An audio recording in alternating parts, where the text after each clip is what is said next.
Ah, ¿Qué tal, Lice? Buenos días también. Bien, chicos, a ver, comencemos entonces. Vamos a repasar hoy día el tema de la filosofía antigua, ¿ya? Muy bien. Tú sabes que esta surge aproximadamente en el siglo VI antes de Cristo, ¿no es cierto? Y bueno, la filosofía implica el paso del mito a la razón, ¿no? Tú entiendes que antes el ser humano se valía de mitos, ¿no? Para explicar lo que acontecía, lo que ocurría a su alrededor, ¿no es cierto? ¿Ya? Cualquier fenómeno natural, por ejemplo, era explicado de la siguiente manera, ¿no? Esa es voluntad de algún dios, ¿no? El dios del trueno, el dios del mar, etcétera, ¿no es cierto? Ya. La filosofía, en cambio, supone, significa el uso de la razón para explicar estos mismos fenómenos naturales y también sociales, ¿de acuerdo? Muy bien. Al primer periodo de la filosofía antigua se le llama periodo cosmológico o también presocrático, ¿de acuerdo?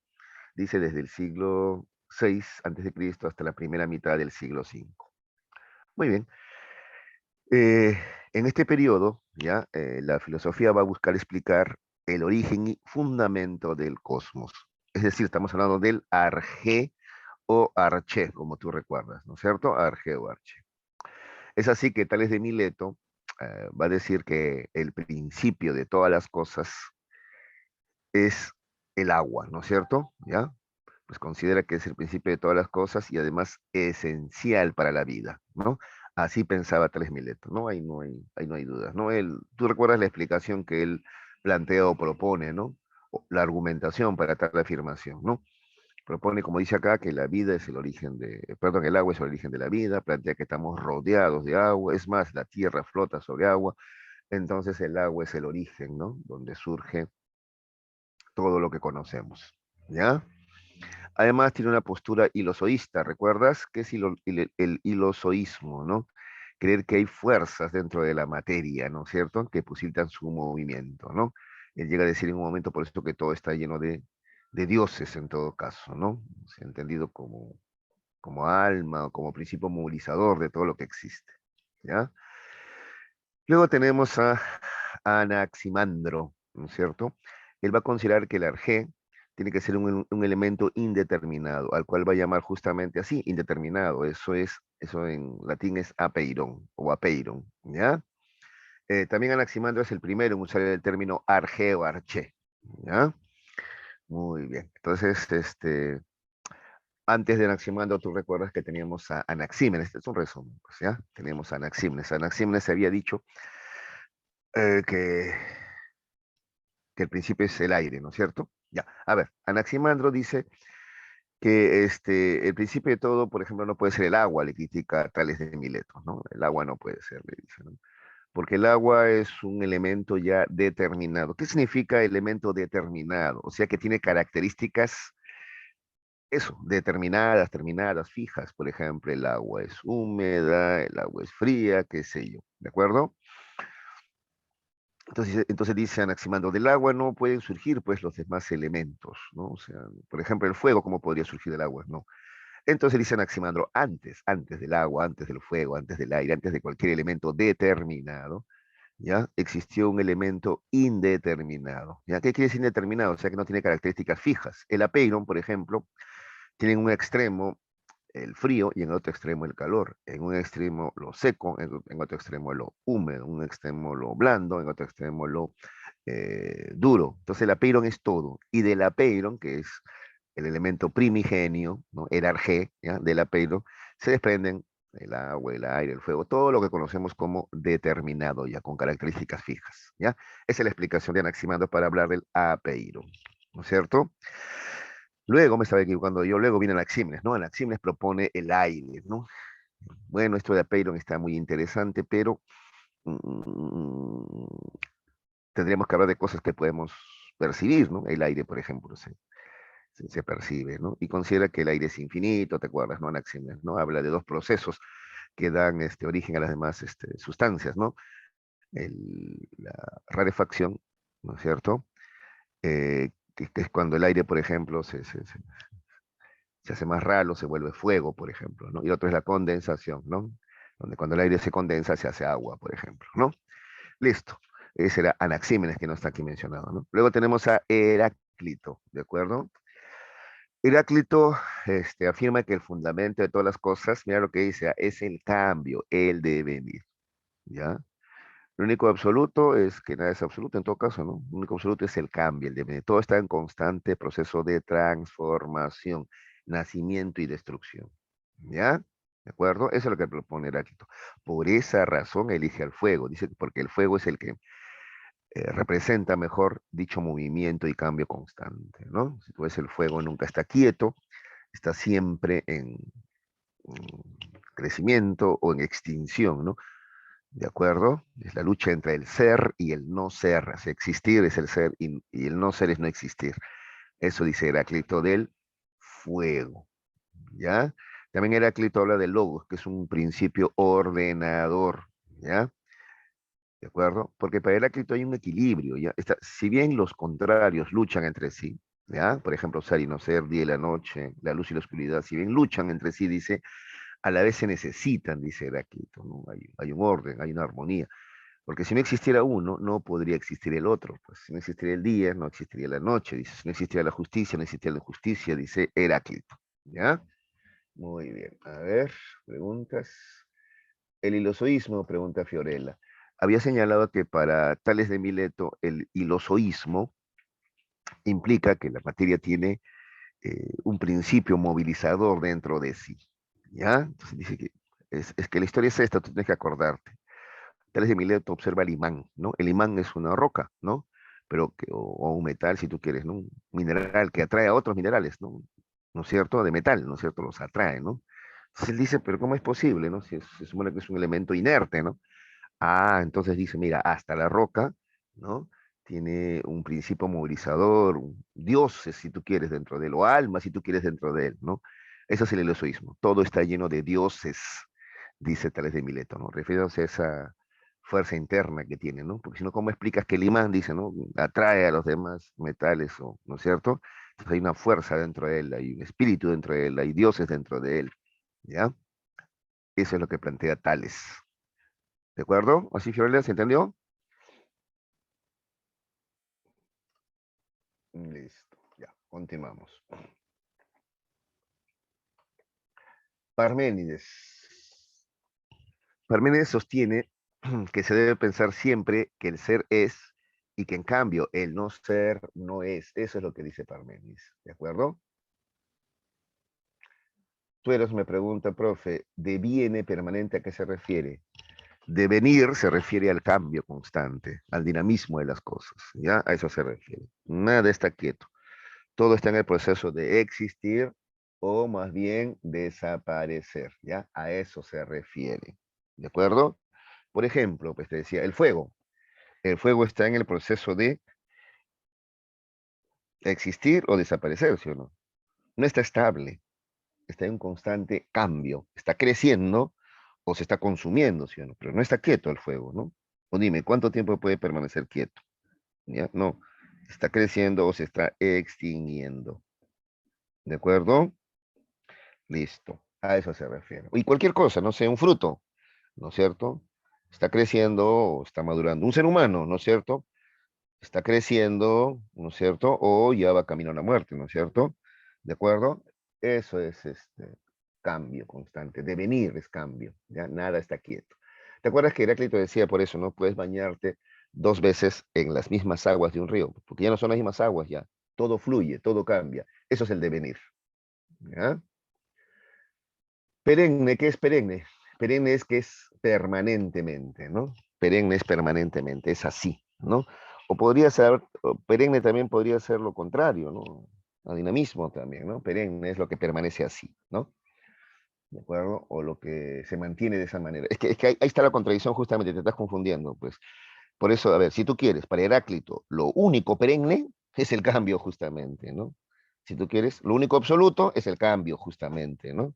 Dicho de otra manera, no hay nada absoluto, pues, o sea, todo está en constante movimiento, transformación, nada está quieto, ¿ya? Listo. Parménides sostuvo que se debe pensar siempre. ¿Se entendió, no? A ver, primero, ¿quién me estaba preguntando eso? ¿Se entendió ¿Tú eres? ¿Sí? De acuerdo, gracias. Parménides, por otro lado, en cambio, mira, piensa diferente. ¿Ah? Parménides plantea que el principio de todo lo existente es el ser, ¿no? El ser. ¿Ya? Porque ¿qué tienen en común todas las cosas? Que el agua, el aire, no, no, no, no, no. En común tienen todas las cosas que son. O sea, ¿qué cosa es son? O sea, ser, pues el ser. ¿Qué cosa es ser? Que existen, pues. ¿Ya? Eso es lo básico. ¿Ya? Todo existe, todo, todo. La nada es imposible. Por eso dice acá, se debe pensar siempre que el ser es, ¿de acuerdo? O sea, el ser existe, ¿no? Y que en cambio el no ser no es. O sea, el no ser, la nada, no existe, pues, ¿ya? O lo que es lo mismo, ¿sabes? Solo el ser existe, mientras que el devenir es pura apariencia, dice. ¿Ya? Y acá viene su bronca con Heráclito, justamente, pues, ¿no? Para Parménides, ¿de acuerdo? Eh, el ser nunca cambia, pues. ¿Te acuerdas que para Heráclito todo cambia, ¿no? Todo cambia, ¿de acuerdo? Todo está en movimiento, ¿de acuerdo? ¿Ya? Para Parménides dice, no, eso es apariencia, ¿ya? Las cosas, ¿ya? Parece que cambiaran, ¿de acuerdo? Ya las cosas, pero el ser nunca cambia, ¿de acuerdo? Sí, pues las plantas crecen y mueren, los hombres crecen y mueren, los animales también, perfecto. Pero siempre existen, ¿ya? O sea, el ser es absoluto, el ser nunca cambia. A ver, porque ponte a pensar que la única posibilidad del ser es convertirse en no ser, ¿no? Y para Heráclito eso era posible. Pues, por ejemplo, Heráclito decía, el fuego es la lucha entre el ser y el no ser, ¿no es cierto? Eso decía Heráclito, ¿sí o no? Ya, para mí me dice, no, eso es imposible. El ser siempre es.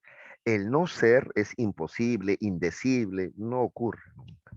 Las cosas siempre son, ¿ya? ¿De acuerdo? Ya. Eso tú lo vas a entender mejor, esto que dice Parménides, que te puede sonar abstracto. A ver, yo voy a hacer un esfuerzo para que tú lo entiendas mejor. A ver, en lo que dice Albert Einstein, pues, ¿no es cierto? La materia, por ejemplo, la materia que debería ser el ser, por ejemplo, ya el ser, ya todo lo que existe, ya. No se crea, no se destruye, solo se transforma. Pues, o sea, si la materia no se destruye, quiere decir que no existe lo inmaterial o el no ser. ¿De acuerdo? Ya, eso es un imposible, dice Parménides. ¿Ya? Eso es lo que se entiende. A ver, de lo cual se concluye, dice que solo se puede conocer el ser, es decir, lo esencial de las cosas con la razón, y que el cambio es simple apariencia e ilusión percibida por los sentidos. ¿Ya ves? Y acá concluye Parménides para que entiendas mejor. El ser es eterno, único, inmutable. ¿De acuerdo? Entonces, a ver, volviendo al tema de la materia, a ver, tú puedes agarrar un trozo de madera, ¿ya? A ver, y esa madera existe, ¿sí o no? O sea, es un ser, ¿ya? Esa madera es un ser, ¿ya? Ahora, ¿cómo la vuelves en nada a la materia? ¿Hay forma de convertir esa madera en nada, o sea, en no ser? A ver, te pregunto, ¿cómo harías? A ver, ¿cómo harías, pues? Lo quemo, profesor, sigue existiendo. Ceniza, de otra manera, pero existe ceniza, carbono, ¿no? Humo, ¿no es cierto? Pero sigue existiendo, ¿te das cuenta? Entonces a eso se refiere Parménides, ¿no? Sino que claro, en esa época él no tenía estos elementos que tengo yo ahora para explicarte, pues, ¿no? Entonces él intuía eso, ¿no? El ser siempre es, o sea, es imposible que el ser se convierta en nada, eso es imposible, ¿ya? Esa es su bronca con Heráclito, ¿ya? En cambio, para Heráclito sí existe el ser y el no ser, es más, luchan. En cambio, para Parménides no, el ser es lo único existente, el no ser es, dice así, mira, imposible, incluso dice indecible, incluso dice, ¿ya? Listo. Ponte a pensar para ese momento, a ver, ¿cómo desaparecerías algo? A ver, no sé, ya, un trozo de papel, ¿cómo lo vuelves nada? ¿Es posible volverlo nada? A ver, ¿qué dices tú? ¿Mm? ¿Existe la nada a todo esto? ¿No? Antes se pensaba que, bueno, el átomo era lo más pequeño que existía, ¿no? Si destruyas el átomo, bueno, pero se sabe que no, que hay, ¿no? Unidades más pequeñas que el átomo, ¿no? Listo. Empédocles ya acepta la idea de Parménides sobre la permanencia del ser, ¿ya? Pero trató de dar una explicación al cambio, ¿no? Porque Parménides ya está bien, el ser siempre es, ya. Sin embargo, sí observamos un cambio, ¿no? Y ese cambio que observamos se debe a la combinación de cuatro elementos, fuego, tierra, aire y agua, ¿de acuerdo? Dinamizados por dos fuerzas, el amor y el odio. El amor une estos elementos, el odio los separa. Y todo lo que conocemos es combinación, repito, de estos cuatro elementos, fuego, tierra, aire y agua.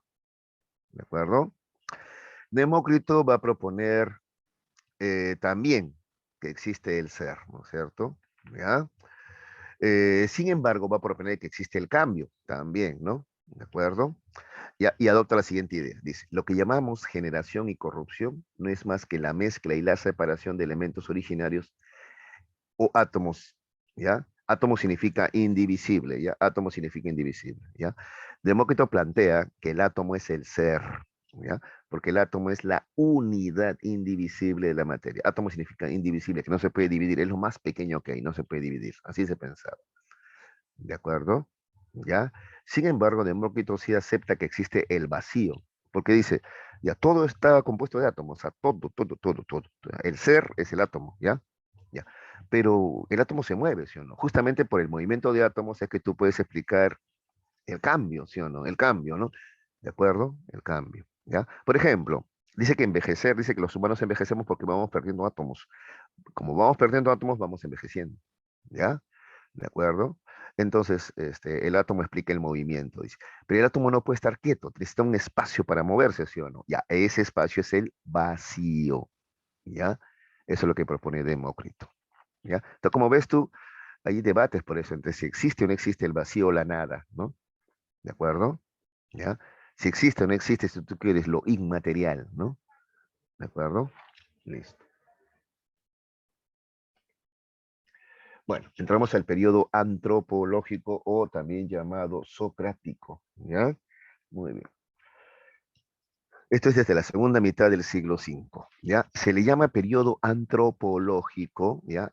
Porque la preocupación ya no va a estar centrada en el cosmos, en el ser, como era antes, en el arjé, no, no. La preocupación se hace más, digamos así, más humana, pues antropológica sobre temas humanos, ¿no? ¿Ya? ¿Cómo es que los humanos deben vivir? ¿No? ¿Cómo es que los humanos deben organizarse? ¿Ya? ¿De acuerdo? Entonces se requiere que los humanos sean buenos, ¿no? Para vivir en armonía, pues, o virtuosos para vivir en armonía, ¿sí o no? Muy bien. Entonces Sócrates va a definir, ¿y qué cosa es el bien o armonía? ¿Qué cosas son los valores, ¿no? ¿De acuerdo? Ese es el tema, por eso se llama periodo antropológico, ¿ya? Y socrático porque Sócrates es el más importante de este periodo, ¿ya? Sócrates es un hito, ¿ya? Por eso se habla de filósofos presocráticos, o sea, antes de Sócrates, ¿ya? Y filósofos postsocráticos, o sea, después de Sócrates, imagínate, ¿no? Listo, ya. Entonces, a ver, ¿qué dice acá? En este periodo los filósofos toman como centro de su reflexión, ya ves, al hombre y su forma de vida. Ya te dije, su forma de vida tiene que ser buena, virtuosa, ya, pero ¿qué es el bien? ¿Qué es la virtud? Muy bien, primero los sofistas, ¿ya?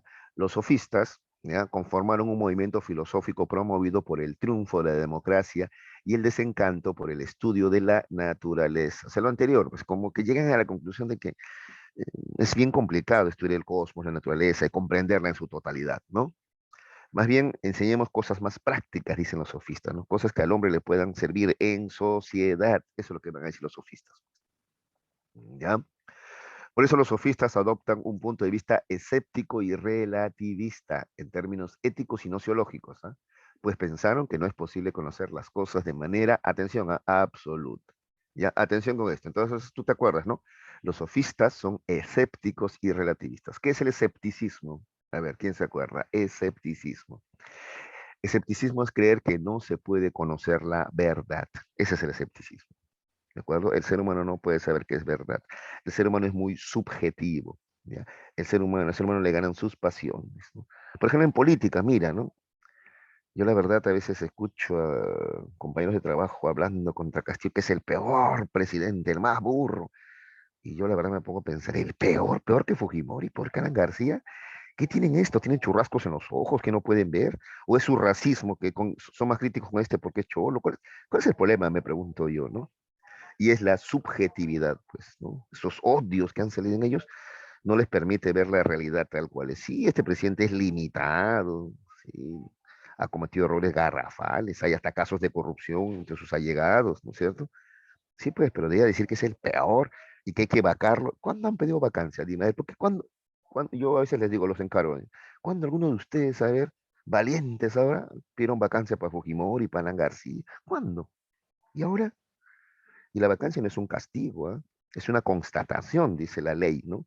O sea, ocurre cuando un presidente es ausente. Ausente porque por incapacidad moral o incapacidad cognitiva, ¿no? Bueno, en fin. Entonces voy a eso, ¿no? Entonces, ¿verdad? No podemos ponernos de acuerdo. Si la realidad es tan obvia, pero no podemos ponernos de acuerdo. ¿Por qué? Porque nos ganan las pasiones.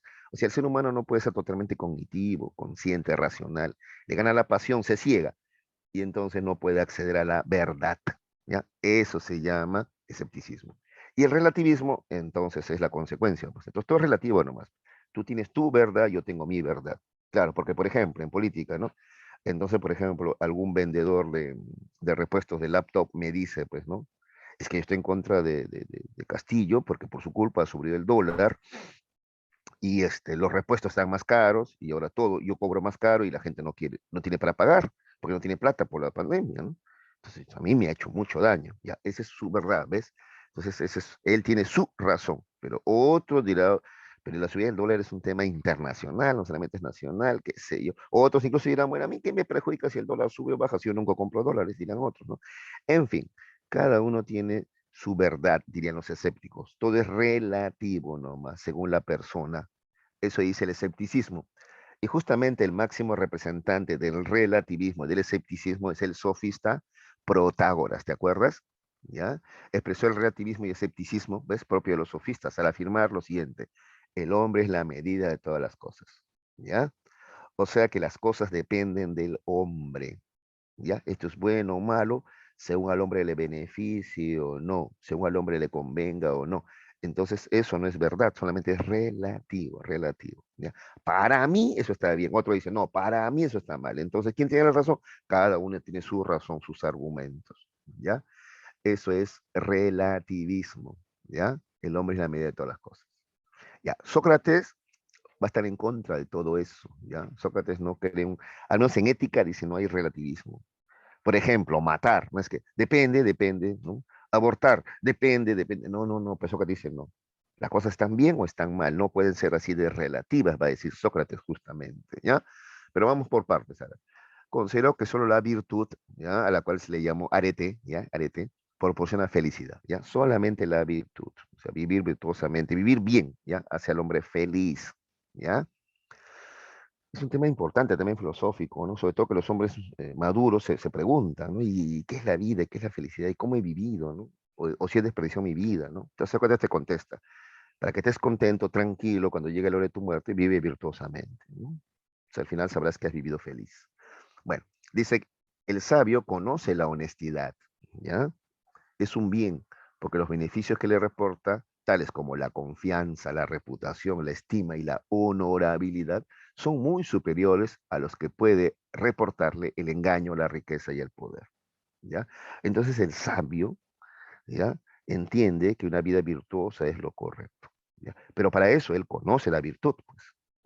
En cambio, el ignorante que no conoce la virtud no actúa de manera virtuosa. De ahí que Sócrates llega a la conclusión de que no existen hombres buenos ni malos, sino hombres sabios o ignorantes. ¿Ya? Acá está, ¿ves? En consecuencia, el hombre sabio es necesariamente virtuoso, porque entiende que solo hace feliz. En cambio, el hombre ignorante es necesariamente vicioso, porque no conoce la virtud. ¿De acuerdo? ¿Ya? Ponte así a ver, un niño que ha, creído, que ha crecido en un ambiente donde papá está en Lurigancho, mamá vende drogas, los tíos están en otro penal. O sea, si él no conoce la virtud, no conoce la bondad, ¿cómo va a ser bondadoso? Si no conoce la honradez, ¿cómo va a ser honrado? ¿De acuerdo? ¿Ya? Ahora, no solamente por el entorno, ¿ah? Porque por último, para Sócrates, la virtud está dentro de ti mismo. Claro, porque tú dirás, pues, pero hay chicos que crecen en ambientes muy hostiles y sin embargo son chicos muy buenos. Claro, es que la virtud está dentro de ti, dice Sócrates. ¿Ya? Entonces, él sabio encuentra la virtud dentro de sí y actúa virtuosamente. El ignorante no la encuentra, no la conoce y actúa de manera viciosa. ¿Ya? Ahora, para eso, para encontrar la virtud, Sócrates te propone el método de la mayéutica, ¿ya? Y ahí se inspira, dice acá, en el oficio de la comadrona, su madre, ¿no? Fenareta, así se llamaba la mamá de Sócrates y era comadrona, ¿ya? O sea, partera, pues, partera, ¿ya? Se inspira, ¿ya? Y dice Sócrates por eso que la mayéutica es el arte de hacer parir ideas, pues, ¿ya? Porque al final, a ver, las ideas no te las da el filósofo, ¿ah? Las ideas están dentro de ti. El filósofo te ayuda a que tú las des a luz. Igual que la partera, pues el bebé no es de la partera, no es de la matrona, no. El bebé está dentro de la mujer. Ahora, la matrona solamente le ayuda a que ella dé a luz, ya. Entonces, Sócrates igualito yo. Las ideas están dentro de ti, yo te ayudo nomás a que des a luz, ya. ¿Y cómo te ayudo? A través de preguntas, orientaciones, ¿ya? Eso es lo que dice Sócrates. Porque la virtud, entonces, no se aprende de afuera, no, está dentro de ti. ¿Ya? A lo más te podemos ayudar a extraerla, ¿ya? Rechazó, como ya te había dicho, el relativismo de los sofistas, porque según Sócrates, es posible alcanzar el conocimiento y la verdad de modo absoluto, ¿ya? No es verdad que el hombre se quede en lo relativo nomás, ¿no? El hombre sí puede alcanzar conocimientos absolutos, al menos en el tema de la virtud ética, si se puede, dice, ¿ya? Ujú. ¿Alguna pregunta hasta ahí,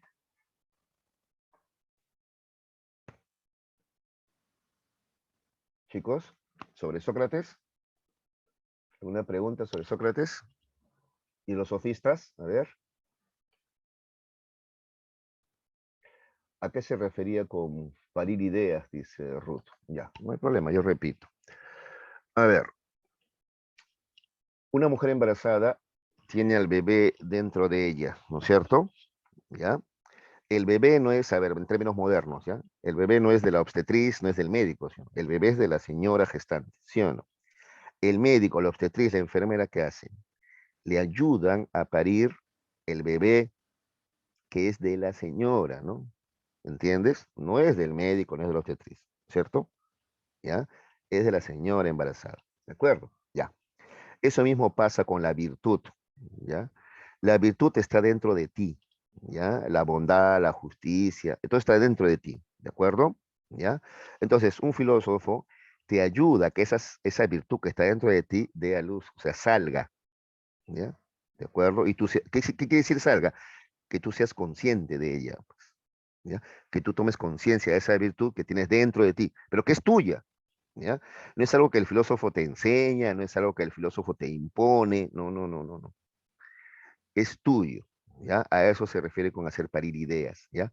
Porque son ideas tuyas, son sentimientos tuyos, ¿ya? No es algo que te haya enseñado el filósofo, no, son tuyos y él te ayuda a que salgan. ¿Qué quiere decir que salgan? Que tú tomes conciencia de esa virtud que yace dentro de ti. ¿Se entendió? Porque si no, pues seríamos personas manipulables, pues, pero no. Sócrates cree que la virtud está dentro de nosotros. La virtud no es algo que se aprende, ¿ya? La virtud está dentro de los humanos. Por eso todos los humanos tenemos virtud, ¿ya? Hay que encontrarla nomás. Y comprender que eso nos hace felices, pues. ¿De acuerdo? Listo. ¿Alguna pregunta más? A ver, ¿alguna pregunta más? No hay. Ya, continuamos entonces. Ah, acuérdense que la mayéutica, tú eres, tenía, está preguntando tú eres por la mayéutica. La mayéutica constaba de dos momentos, ¿te acuerdas? Uno, la ironía, y otro, la mayéutica propiamente dicha. Ese es el método socrático, ¿no? Entonces, ¿cómo hacemos que o sea, cómo hacemos que una persona, por ejemplo, tome conciencia de la virtud que yace dentro de ella? ¿Cómo hacemos? El método socrático, ironía y mayéutica. Ironía, ¿ya? Primero, a través de la ironía, destruimos su confianza para que entienda que no sabe, que es ignorante, ¿ya? Tiene que entender que ignora muchas cosas, ¿ya? Luego, una vez que la otra persona ya acepta, sí, tiene razón, yo ignoro muchas cosas, ahora viene la mayéutica, que es la fase constructiva, ¿ya? A través de preguntas le vas orientando sobre respecto a qué cosa debe hacer, ¿ya? Esa es la mayéutica. Yo en clase les puse este ejemplo, ¿no? Es cuando, por ejemplo, a ver, la, la tutora descubre, por ejemplo, alguno de ustedes que está copiando la tarea domiciliaria, ¿no? Entonces, la clásica de ustedes es la negación, ¿no? Pero a mí nomás me dice, si todos se copian, ¿no? Ese es clásico, ¿sí? O sea, te estás cerrando. Y así cerrado, tú vas a creer que lo que has hecho está bien, ¿sí? ¿No? A pesar de que lo que has hecho no es virtuoso, ¿ah? Pero tú estás cerrado, pues, ¿sí? Entonces Sócrates diría, aplica la mayéutica, ¿ya? O sea, el método socrático. Primero la ironía, ¿ya? Entonces, primero hay que destruir esa cerrazón en la que estás. Entonces el tutor o tutora te dice, ¿no? O sea que si todos se tiran del puente, tú también te tiras. O sea, porque los demás también lo hacen, está bien. En todo caso, dime quién más lo hace para también castigarlo. Pues a ver, dime. Ah, no, yo no soy soplón. Y entonces, ¿cómo castigo si no los veo, si no me dices? ¿Ves? Entonces, a través de la ironía, destruye tu seguridad. Entonces, ¿está bien lo que has hecho? No, está mal. ¿O justifica porque lo han hecho otros que tú también lo hagas? No, no. ¿Ves? Entonces, a través de la ironía ya destruyó tu confianza, ¿ya? Y ahora viene la otra fase, la mayéutica, que es la constructiva. Entonces ahora te da la mano y te pregunta, para evitar esto, ¿qué deberías hacer? No, tengo que hacer yo mismo mi tarea con tiempo. No, pero es que no pude. No, pero ¿qué tienes que hacer? Ya, sí, planificar, cumplir mi horario. ¿Ves?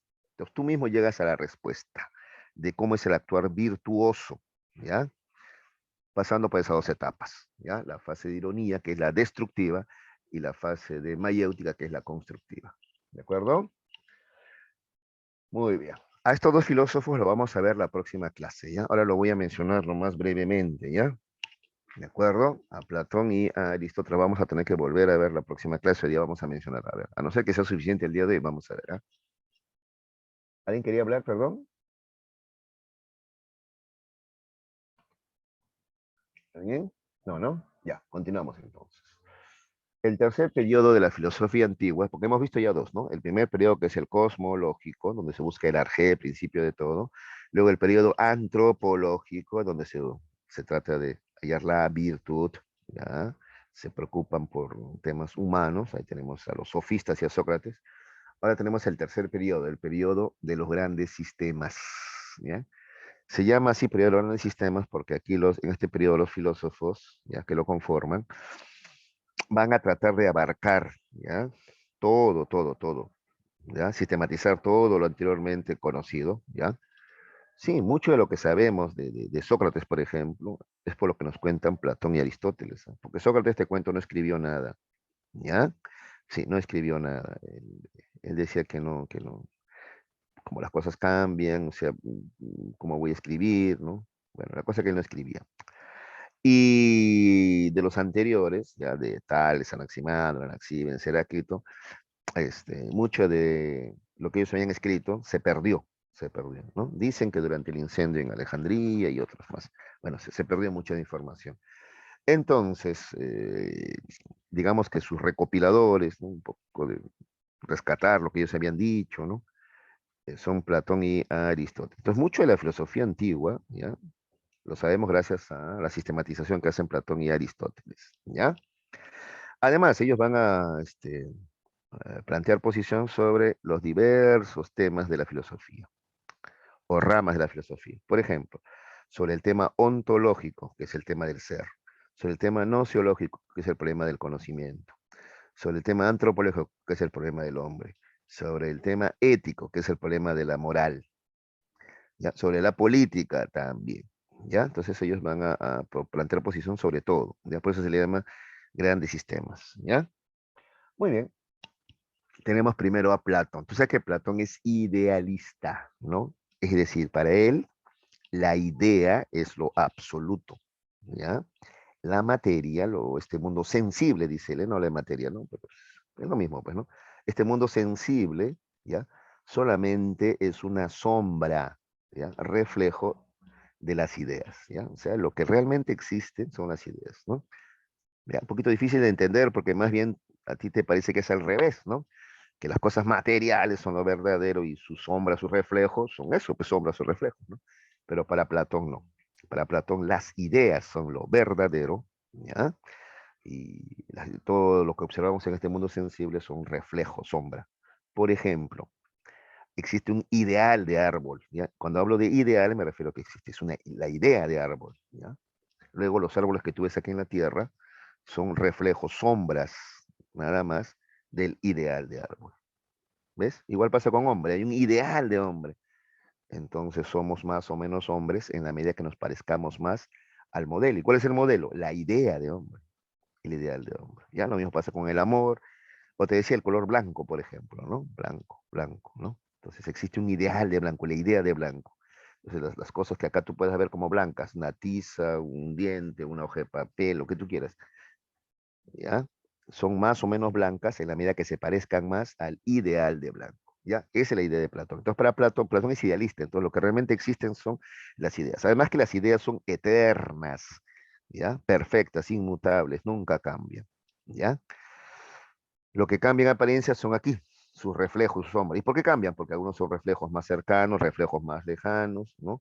Sombras más parecidas, sombras menos parecidas, ¿de acuerdo? ¿Ya? Entonces, Platón plantea que existe primero el mundo inteligible, ¿no? El mundo inteligible se llama así porque no se puede captar con los sentidos, ¿ah? ¿Ya? Las ideas no se pueden captar con los sentidos, las ideas no se ven, no se tocan, pues, ¿ya? El mundo inteligible es el mundo de las ideas, ¿ya? Esas solamente, ¿ya? Las captamos con la razón, ¿ya? Eso se llama mundo inteligible, mundo de las ideas, ¿ya? Ese mundo de las ideas es eterno, inmutable, ¿ya? Para él ese es el ser real, ¿ya? Mientras que el mundo sensible, ya ese sí es el que se puede captar con los sentidos, se puede ver, tocar, etcétera. Ese es transitorio, mutable, aparente. ¿Por qué? Porque son solamente reflejos, sombras del mundo verdadero, ¿ya? En esta, dice, presenta su concepción del ser verdadero, al cual los otros filósofos lo habían denominado origen, principio o elemento, ¿no? Que para Platón, repito, ¿cuál es ese origen, principio? Las ideas, ¿ya? Los seres físicos aparecen, mutan, cambian, pasan. Los seres ideales, en cambio, son inmutables, no cambian, no aparecen ni desaparecen, son eternos, pues, permanecen siempre los mismos, ¿ya? Son eternos e inmutables, no cambian. ¿Ya? Entonces, el ideal de hombre, el ideal del bien, el ideal de blanco, esas ideas nunca cambian, son perfectas, son eternas y por tanto inmutables, ¿ya? Los primeros, o sea, las cosas físicas, ¿no? Son la apariencia y los segundos, o sea, las ideas, son la realidad, ¿ya? Así diría que una cosa empírica bella es bella porque tiene como causa de su belleza la idea de belleza, justamente, ¿ya? La cosa empírica puede hacerse no bella, mientras que la idea de belleza seguirá siempre siendo bella, porque es eterna, no cambia, ¿ya? Entonces, una rosa, por ejemplo, una rosa puede perder su belleza, una mujer puede perder su belleza, ¿ya? Las cosas materiales pierden su belleza, pero el ideal de belleza, ese nunca cambia. La idea de belleza se mantiene siempre bella, ¿de acuerdo? Listo. ¿Alguna pregunta? ¿Alguien por ahí movió su micrófono, creo? A ver. Ya, continuamos entonces, ¿ya? Procesen esto y si hay preguntas, la próxima semana vamos a conversar un poquito más de Platón y Aristóteles, ¿ya? De ser necesario, de ser necesario. Ya, ahora vamos a ver a Aristóteles, ¿ya? Aristóteles en su teoría de la sustancia piensa de manera totalmente diferente. Entonces, mira, para Platón, este árbol es solamente una sombra, un reflejo del ideal de árbol, ¿no? ¿Ya? ¿De acuerdo? Este hombre que eres tú o mujer que eres tú es también solamente un reflejo, una sombra del verdadero ser que es el mundo de las ideas. Aunque tu alma sí proviene del mundo de las ideas, dice Platón, ¿ah? ¿Ya? Entonces, a ver, vamos con cosas materiales mejor, ¿ya? Árbol, esta mesa, ya todo este mundo sensible son solamente reflejos, sombras del mundo de las ideas, dice Platón. En cambio, para Aristóteles no. Aristóteles dice, no, al contrario, el ser son cada una de estas cosas. Esta mochila, este árbol, esta carpeta, esta mesa, cada cosa individual es el ser, ¿de acuerdo? ¿Ya? No las ideas, ¿ya? Sino cada cosa material, ¿ya? ¿De acuerdo? A ver, veamos lo que dice acá. Su concepción ontológica del mundo está desarrollada por su denominada teoría de la substancia. Aristóteles afirma que el mundo real, mira, el mundo real, o sea, el ser, ¿ya? Está constituido por las cosas individuales, que son sustancias sensibles, o sea, que se pueden captar con los sentidos, ¿ya? Estas a su vez son individuos que existen como compuestos. Claro, como compuestos. A ver, cada una de las cosas que tú observas tienen este, forma y materia, ¿ya? Materia y forma. Por ejemplo, el lápiz que tú agarras es materia, pero a la vez tiene forma de lápiz, ¿de acuerdo? Entonces, ahí está, la materia y su forma, ¿ya? Y dice Aristóteles que eso es inseparable, no se pueden separar. ¿Cómo le quitaría su forma a ese lápiz? Y si se la quitas ya no es lápiz, pues, ¿ya? Entonces, para Aristóteles, forma y materia son inseparables. Esa es otra discrepancia con Platón, porque para Platón, en cambio, la forma o esencia de las cosas no está en las cosas, sino donde, en el mundo de las ideas, ¿ya? Por ejemplo, la materia del hombre es su cuerpo, ¿ya? Su esencia es su alma. En el hombre se puede separar alma y cuerpo, según Platón se pueden separar, ¿ah? En cambio, para Aristóteles no. Aristóteles dice, no, no se pueden separar. De tal manera que cuando muere tu cuerpo, también tu alma perece también, dice Aristóteles. ¿Ya? ¿Recuerdas que te proponía esto Aristóteles, no? A ver, ¿acaso puede existir el alma? Perdón, primero dicen, ¿puede existir la vista sin ojo, la sonrisa sin boca? De la misma manera no puede existir el alma sin el cuerpo. Eso es lo que dice Aristóteles, ¿ya? Entonces, por eso Aristóteles se le considera naturalista, ¿ya? En cambio, Platón es idealista, ¿ya? A ver, ¿qué más dice acá? A ver, las sustancias o cosas sensibles como la cosa existente, existen por estar presentes en ellas mismas, ¿ya? Las sustancias que causan su existencia y no por estar fuera, ¿ya? Es lo que te digo, pues entonces la esencia de las cosas están en las cosas mismas. Eso dice Aristóteles. En cambio, para Platón, no. Para Platón, la esencia de las cosas están fuera de las cosas. ¿Dónde? Ahí, arriba, en el mundo de las ideas, ¿ya? Por ejemplo, una flor. Tú dices, esta flor es esencialmente bella, ¿ya? Te cuento que la belleza de la flor no está en la flor. La belleza está afuera. Esta flor lo que hace solamente es reflejar o ser una sombra de lo que es la belleza verdadera. ¿Ya? Listo. Así pues, el mundo verdadero y real es el mundo de las sustancias o cosas sensibles, lo que son cosas individuales existentes como compuestos de materia y forma, que además, te vuelvo a repetir, según Aristóteles, son inseparables. ¿Ya? Entonces, en resumen, mientras para Platón, ¿ya? La esencia de las cosas, ¿ya? Son, son entes ideales que están fuera de las cosas, ¿ya? Para Aristóteles no, la esencia de las cosas están en las cosas mismas, ¿ya? De tal manera que para Platón el mundo verdadero es el mundo de las ideas, ¿ya? En cambio para Aristóteles el mundo verdadero es este mundo sensible, ¿ya? Listo. ¿Alguna pregunta? A ver, muchachos, siempre son un poquito más complicaditos Platón y Aristóteles, ¿no? Pero si hay preguntas, a ver, esto primero, ¿ya? Luego vamos a ver otras cositas más de ellos. A ver, dice Tueros, profe, está bien decir que para Aristóteles la realidad se manifiesta en el mundo de lo material y sensible, o más bien, ¿no? Más precisamente, a ver, Tuero sería que la realidad, sí, es el mundo material y sensible, claro. Fiorella me pide que repita la diferencia entre Platón y Aristóteles. Ya, estamos viendo la diferencia que nos interesa, solamente la diferencia a nivel ontológico, ¿ya? A nivel ontológico es el problema del ser o existencia, ¿no es cierto? ¿Ya? Ese es el nivel ontológico. Eso nomás estamos viendo hoy día, esa diferencia nomás, ¿ah? ¿Ya? Porque van a ver que a nivel político tenían similitudes de pensamiento, etcétera, ya, pero estamos viendo solamente a nivel ontológico, ¿ya? Entonces, a ver, vuelvo a repetir, ¿ya? A ver, a nivel ontológico. Entonces, para Platón, el ser son las ideas, ¿ya? Para Platón, el ser son las ideas. Eso es el mundo inteligible. Este es el ser real. Ve acá está, mira acá dice, ser real. ¿Cuál es el ser real? Este de acá, el mundo inteligible.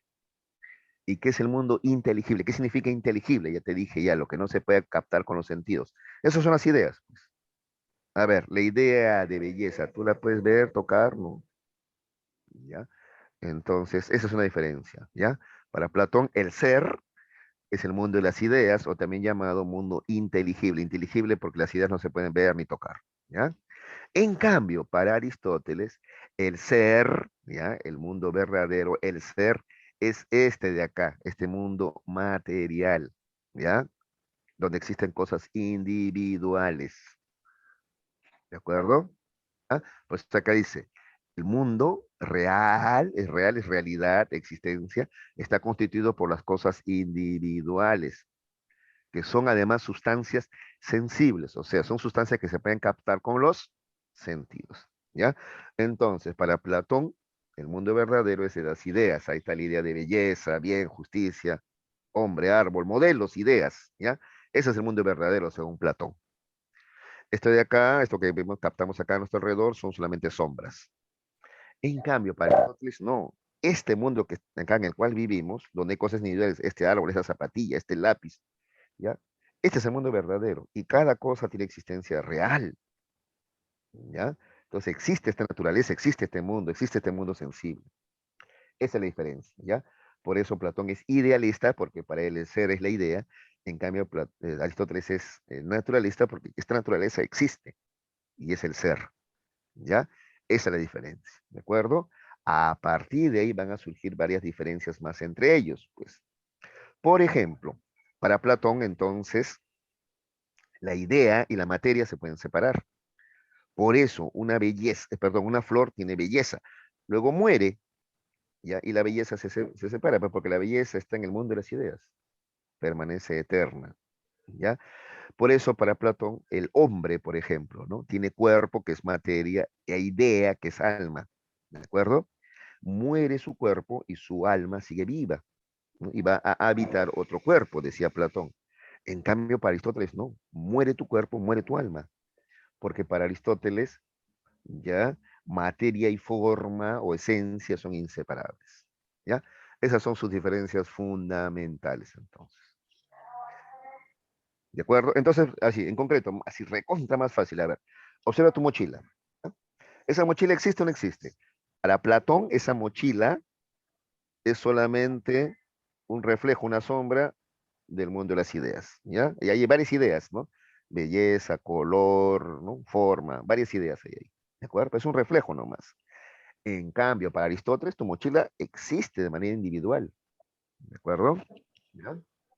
Listo. ¿De acuerdo? Bien, Felipe. Vamos a las preguntas. Entonces, a ver, vamos resumiendo las preguntas, ¿ya? A ver, chicos. Pregunta número uno, ¿ya? A ver, hay una pregunta más. Ah, está respondiendo ya. Gracias a la mayéutica, Sócrates procuraba que aquel con quien dialogaba descubriera la verdad. Este punto está de más acá, ¿no? ¿Ya?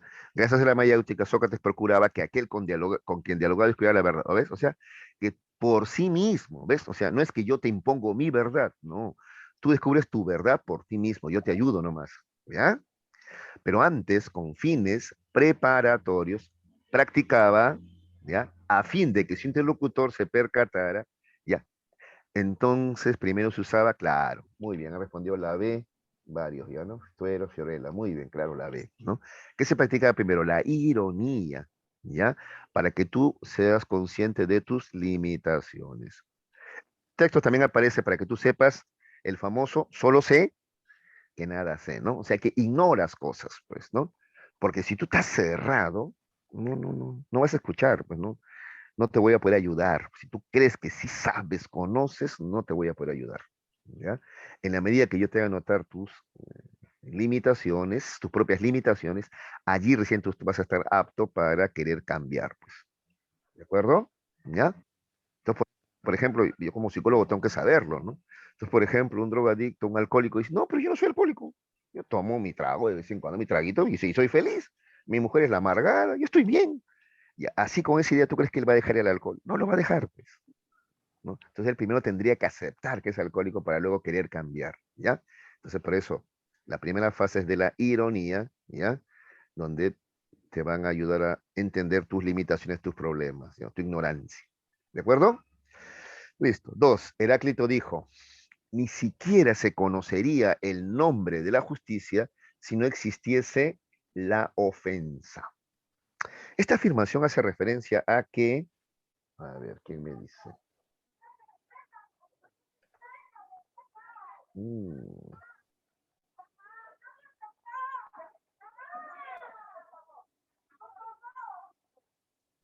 ya. A ver, la B me están diciendo, otros dicen la B. A ver. Ah,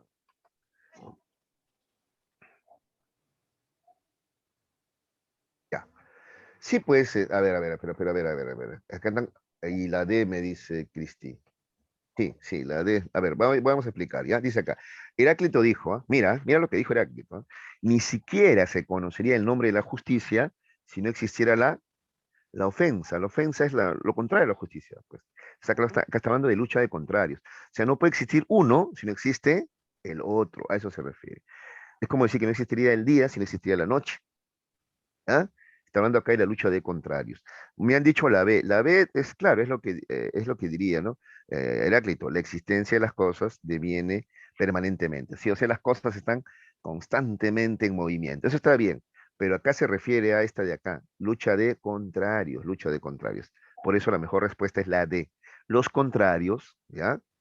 Justicia y ofensa, por ejemplo, a pesar que luchan, no pueden desligarse en la realidad, ¿ya? Son como dos caras de una moneda. No puedes desaparecer una porque la otra no existiría. ¿Me entiendes? Son como dos caras de una moneda. ¿De acuerdo? Eso lo dice Marx. Carlos Marx, así para explicar esto de acá de lucha de contrarios. Unidad y lucha de contrarios, dice Marx luego, ¿no? Entonces te pone este ejemplo, ¿no? Los contrarios son como dos caras de una moneda. ¿ya? Si no existe una, ¿cómo puede existir la otra cara? Imposible, pues, ¿sí o no? ¿Ya? Lo contrario se necesita. Pero a la vez no pueden desligarse, porque si no existe una, no puede existir la otra. ¿De acuerdo?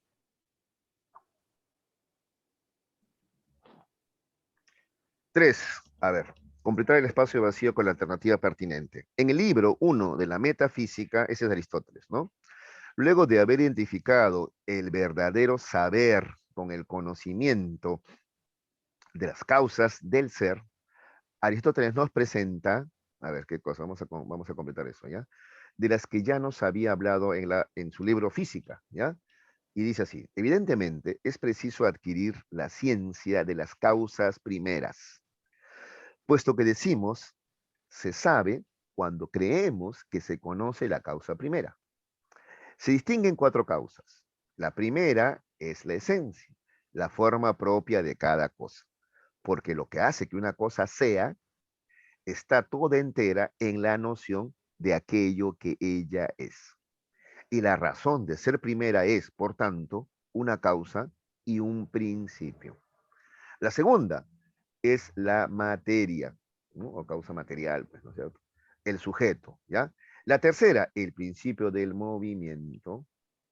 La cuarta, que corresponde a la precedente, es la causa final de las otras. El bien, porque el bien es el fin de toda producción. ¿Ya? Entonces, a ver, ¿cómo completamos? Aristóteles nos presenta qué cosa, ¿de qué está hablando aquí? Claro, claro, claro. Las cuatro causas, ¿no? Está hablando de su teoría de las cuatro causas, ¿no? A ver si en la próxima clase un poquito repasamos esa teoría de las cuatro causas, ¿ya? Las cuatro causas. Muy bien, muy bien. 4. A ver. La ontología platónica, ya, ya sabes, el tema ontológico, el ser, ¿no? Ya, la ontología platónica señala que el ser verdadero lo constituyen las ideas eternas, inmutables y reales. Y la aristotélica, o sea, la ontología de Aristóteles, ¿no? Que el ser verdadero está en las sustancias físicas, ¿ya?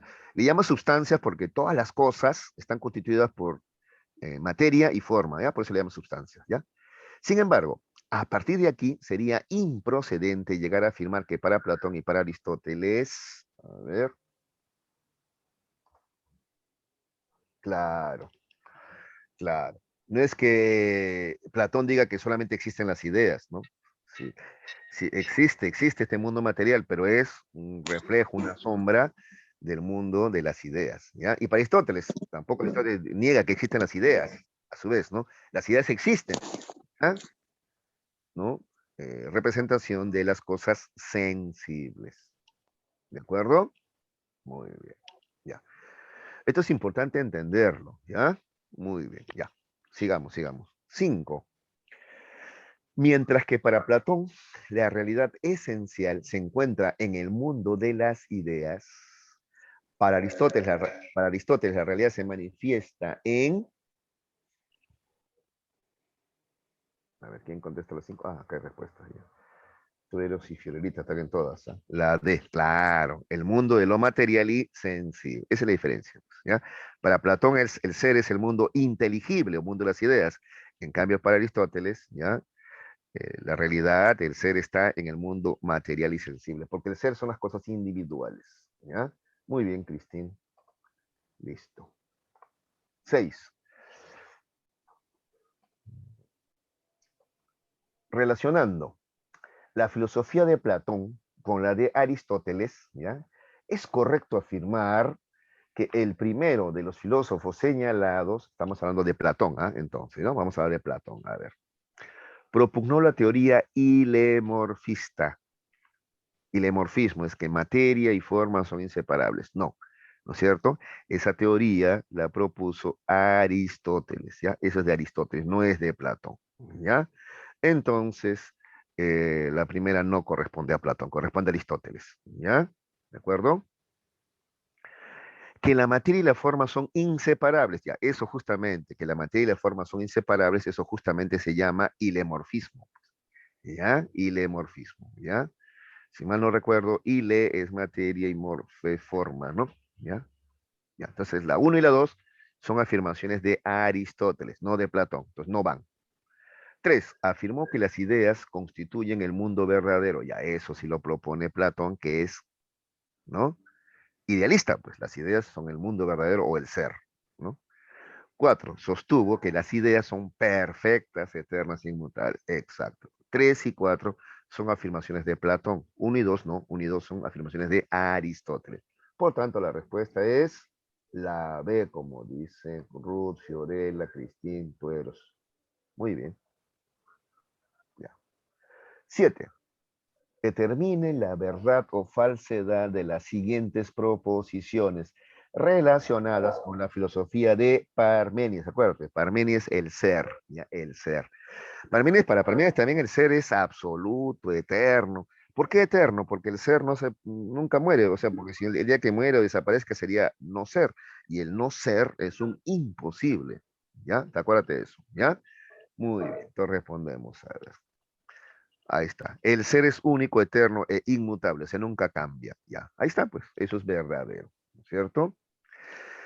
El ser se conoce con los sentidos, no, chicos. Para Parménides, el ser se conoce solamente con la razón, aletheia, ¿ya? Listo. Es falso, verdadero y falso. El cambio es aparente y ilusorio, sí. Las cosas cambian en apariencia, pero el ser nunca cambia, ¿ya? Pues la 3 es verdadera. Y la 4 desarrolló una filosofía racionalista. Claro, si te acabo de decir que para él la única forma de conocer el ser es a través de la razón, eso es racionalismo, ¿ya? Eso también es verdadero, ¿ya? Entonces la respuesta es la D, como dice Ruth, como dice Christine, como dice Fiorella. Muy bien, muy bien, muy bien. Sí, la D. Ya, muy bien. La D, dedo, dedo. Finalmente, 8. A ver, para Heráclito, todo está en perenne, pero hay una relativa estabilidad mantenida por el equilibrio de... Wow, a ver esta.